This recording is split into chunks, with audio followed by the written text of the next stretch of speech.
Halo sahabat YouTuber semua, pada hari ini saya mau membahas tentang penyebab subscriber banyak tapi penonton sepi. Nah, ini biasanya terjadi pada channel-channel yang masih baru biasanya ya, atau mereka yang bergelut di video short. Biasanya video short itu cepat sekali untuk mendapatkan subscriber. Akan tetapi ketika mereka upload video panjang, itu biasanya sih susah untuk mendapatkan viewer. Itu kenapa sih terjadi seperti itu? Ini sebabnya diantaranya, pernahkah Anda melakukan sub for sub? Ya. Jadi ini biasa sering terjadi ketika kita melakukan sub for sub. Nah, kalau Anda melakukan sub for sub, otomatis mereka hanya butuh Anda memberikan subscriber atau mensubscribe channelnya, sedangkan mereka tidak mau menonton video-video Anda. Jadi hanya sekedar mensubscribe tapi tidak menonton video-video Anda. Ini biasa terjadi. Dan saya juga pernah melakukan hal tersebut pada channel saya yang pertama itu. Jadi wajar ketika subscriber saya punya yang pertama itu 8.000, akan tetapi penontonnya hanya sekitar 1.000 sampai 2.000. Nah, ternyata penonton yang organik itu, subscriber organik itu hanya sekitar itu. Yang lainnya itu hasil sub for sub. Jadi untuk kalian semua yang masih baru, lebih baik janganlah menggunakan teknik sub for sub. Orang mensubscribe itu setidaknya dia punya alasan. Yang pertama, mungkin video Anda menarik dan sesuai dengan kebutuhan subscriber itu.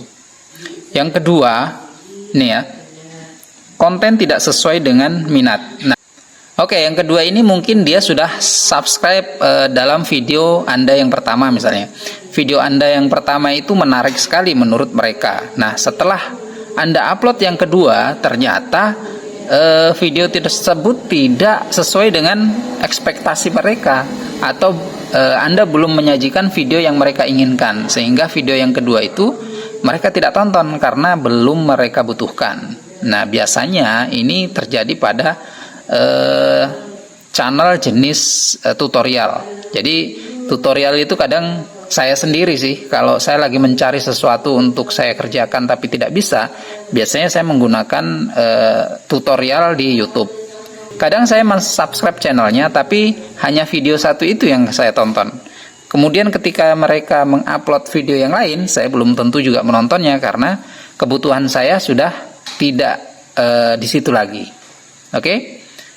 Nah, kedua, ini kurangnya interaksi. Nah, kadang teman-teman yang subscriber yang di atas 1.000 biasanya melakukan ini karena ya mungkin tidak sempat membalas komentar dari teman-teman yang berkomentar di videonya. Tapi ini yang pertama, ini ada subscriber tidak aktif, misalnya subscriber tidak aktif dan tidak tertarik dengan kontennya. Ini penyebab yang pertama.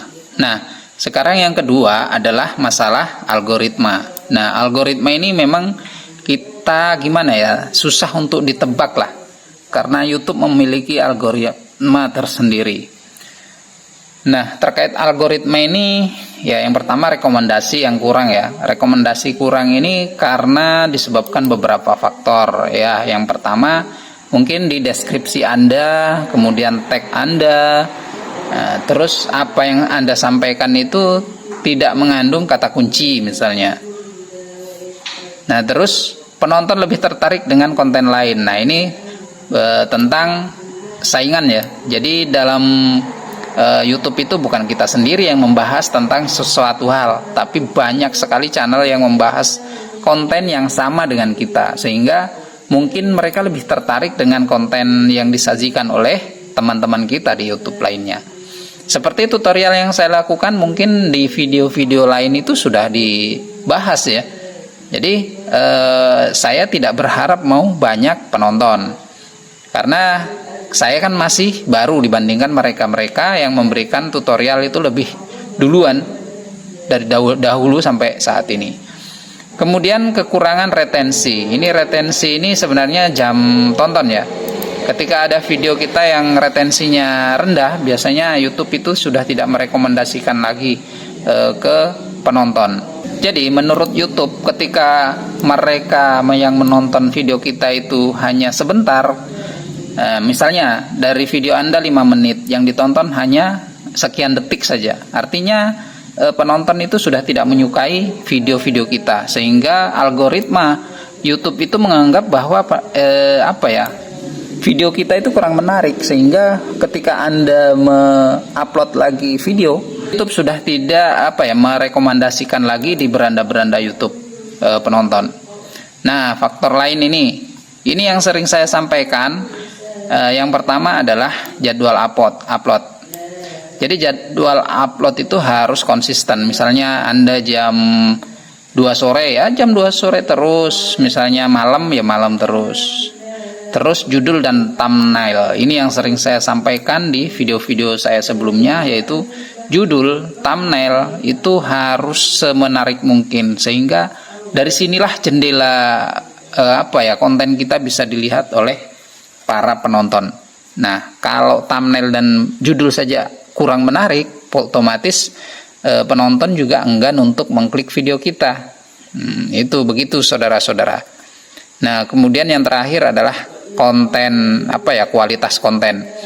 Jadi ini yang sering saya sampaikan di video-video sebelumnya, judul, thumbnail, kualitas konten. Ini kualitas ini bukan soal kamera ya. Ini soal semenarik apa sih materi yang Anda sampaikan kepada penonton, sehingga penonton itu tertarik dan menikmati video yang Anda buat. Entah informasinya, entah jalan ceritanya, atau premisnya dan sebagainya. Jadi kualitas konten ini menentukan kreativitas Anda ya. Jadi seberapa kreatif Anda membuat sebuah video untuk ditonton orang. Kalau asal-asalan ya maaf saja, penontonnya juga ya paling itu aja. Ketika sekali saja penonton menonton video Anda itu tidak puas, otomatis ketika Anda mengupload lagi video, ya mereka tidak akan mengklik video Anda. Oke. Dan solusinya yang saya bisa berikan yang pertama adalah fokus pada kualitas konten. Nah, kualitas konten tadi saya sudah sebutkan. Kemudian optimalisasikan judul dan thumbnail. Ini sangat penting sekali, karena orang sebelum menonton konten Anda, sebelum menonton konten itu pasti menonton judul ini dulu ya. Judul dan thumbnail itu adalah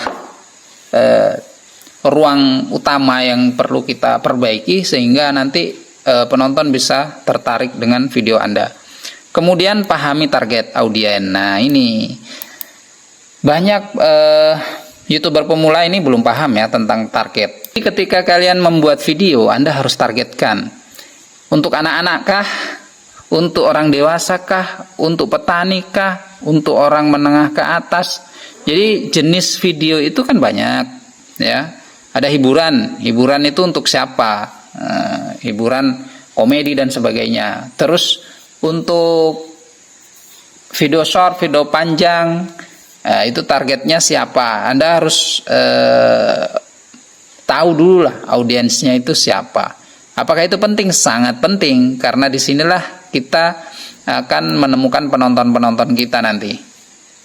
Kemudian konsisten dalam upload. Nah, kalau konsisten ini soal jam dan hari ya. Jadi mungkin Anda bisa setiap hari atau 2 hari sekali atau seminggu sekali, harus konsisten. Jamnya juga seperti itu. Jadi kalau memang perlu ya kita buatkan kita buatkan jadwal untuk melakukan pembuatan video. Kemudian ajak interaksi. Nah, ini penonton kita harus bagaimana kita berinteraksi dengan penonton. Nah, untuk ini biasanya kan di kolom komentar ya, atau di dalam video juga Anda harus memberikan peluang untuk mereka bertanya atau dan sebagainya. Nah, nanti di kolom komentar Anda jawab dari komentar-komentar mereka. Nah, ini juga menurut saya penting. Kemudian evaluasi video yang sudah ada. Nah, dari video yang kita buat, kita evaluasi. Banyak nggak ini penontonnya? dari 1 hari 2 hari, biasanya sih video itu dalam 2 hari pertama itu baru kita lihat YouTube merekomendasikan itu seperti apa, perkembangannya seperti apa, itu bisa dilihat dari 2 hari. Nah setelah 2 hari kita evaluasi apakah memang video kita ini ada yang nonton apa enggak. Kalau enggak ada, biasanya saya sih melakukan pergantian judul atau mengganti judul atau thumbnailnya supaya lebih menarik. Itu biasanya sih saya. Nah kemudian lihat dari video-video tersebut, video mana yang banyak penontonnya. Nah dari situ kita belajar bahwa yang dimau penonton itu modelnya videonya kayak gini, thumbnailnya kayak gini, dan judulnya seperti ini. Nah maka untuk berikutnya Anda harus membuat video yang mirip-mirip lah. Oke. Terus yang kemudian manfaatkan fitur YouTube. Nah fitur YouTube ini banyak ya.